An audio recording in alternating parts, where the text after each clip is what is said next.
Party का अकेला, लेकिन मेरे हाथ में है संविधान का पेला। मैं तो हूँ आपका सच्चा चेला,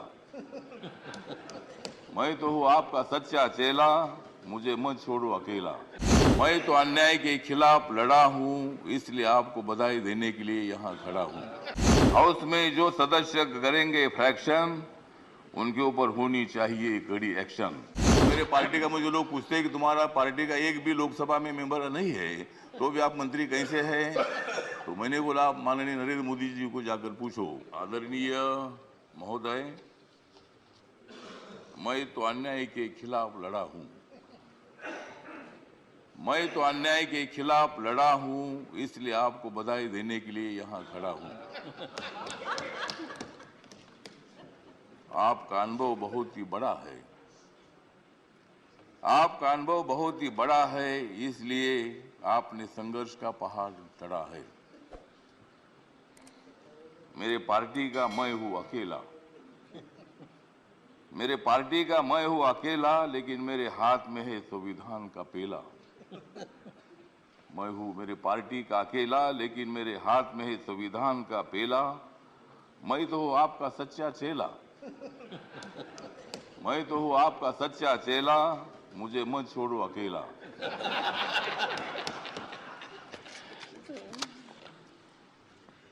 जिन्होंने उपराष्ट्रपति का सर किया है गढ़,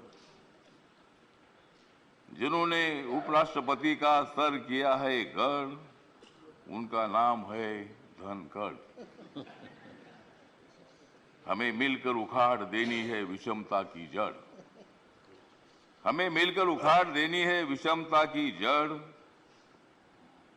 इसमें जरूर सफल होंगे आदरणीय धनखड़।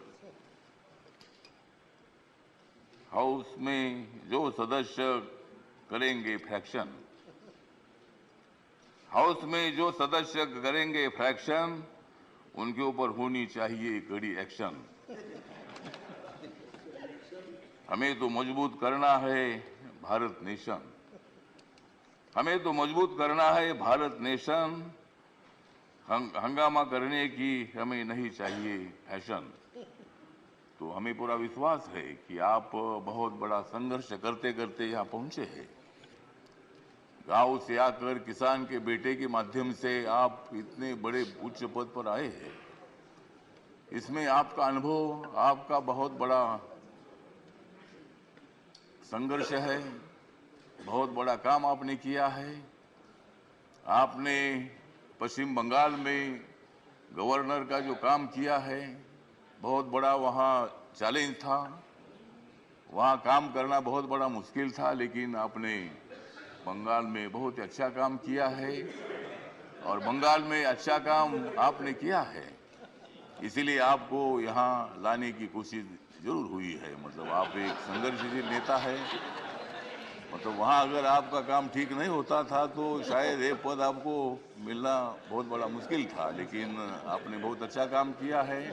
ठीक बात है, बंगाल भी अपना ही है, सभी बंगाल के नेता भी अपने हैं, देश का एक वो राज्य है और कोई भी राज्य हो, यहाँ किसी पार्टी की सत्ता आती है जाती है, कोई मुख्यमंत्री होता है, कोई नहीं होता है। कभी हम भी मतलब 3 बार सांसद रहे लोकसभा में और मैं शिरडी में मैं हार गया, लेकिन मैं घर में बैठा नहीं, मैं घूमता रहा, मैं कांग्रेस पार्टी के साथ रहा। कांग्रेस पार्टी के मेरे सभी दोस्त हैं, समाजवादी पार्टी के मेरे दोस्त हैं, कम्युनिस्ट पार्टी के मेरे दोस्त हैं और अभी बीजेपी के मेरे दोस्त हैं। मैं सब बीजेपी के साथ मैं आया हूँ और भारतीय जनता पार्टी के साथ मैं इसलिए आया हूँ कि मुझे शिरडी में हारा गया, मुझे मंत्री ने बनाया, फिर मैं उधर क्या करूं। तो इसीलिए मुझे मतलब कांग्रेस पार्टी को छोड़ना पड़ा और मैं नरेंद्र मोदी जी के नेतृत्व में सबका साथ सबका विकास दिख रहा है सारा प्रकाश, मतलब ये जो प्रकाश दिख रहा है, तो नरेंद्र मोदी जी के नेतृत्व में मैंने निर्णय ले लिया कि मैं बाबा साहब अम्बेडकर जी का अनुयायी हूँ। बाबा साहब अम्बेडकर जी ने सत्ता में आना चाहिए बताया है, मेरी अकेली पार्टी सत्ता में नहीं आ सकती है, इसी के साथ मिलकर ही सत्ता में आ सकता हूं।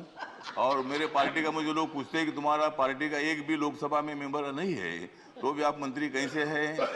तो मैंने बोला, आप माननीय नरेंद्र मोदी जी को जाकर पूछो, मतलब मैं कैसा मंत्री हूँ। मतलब मैं अकेला हूँ, लेकिन मेरे पार्टी के लोग पूरे देश भर में है। नॉर्थ ईस्ट में मेरी पार्टी, सभी पार्टी है, और मुझे बोलने का मौका तो दीजिए। मुझे मालूम है कि आप बहुत अच्छे आदमी हैं, और मैं आपको, हाँ, आप मुझे हर बार बोलते थे कि हमको कविता सुनाओ। अगर आप मुझे ज़्यादा बोलने के लिए देंगे तो मैं कविता सुनाऊंगा, नहीं तो एक भी कविता नहीं सुनाऊंगा। तो ठीक बात है, तो इसीलिए मतलब कविता सुनाता भी रहूंगा। और आप एक अनुभव है, तो इसीलिए अपोजिशन को भी आप मौका दीजिए, हंगामा करने के लिए मौका दीजिए, लेकिन एक आधा दिन हंगामा करने के लिए मौका दीजिए, दूसरे दिन एक्शन होना चाहिए, और हाउस का काम भी मतलब चलना चाहिए। तो इसीलिए आप एक सर्वोच्च हाउस के आप चेयरमैन बन गए हैं। इसीलिए मैं, मेरी जो आरपीआई है, रिपब्लिकन पार्टी है, गरीबों की पार्टी है, दलितों की पार्टी है, इस पार्टी की तरफ से मैं आपके साथ हूँ। मैं हमेशा आपको साथ देता रहूंगा, और आप मुझे बोलने का मौका देते रहो। जय जय भीम, जय भारत।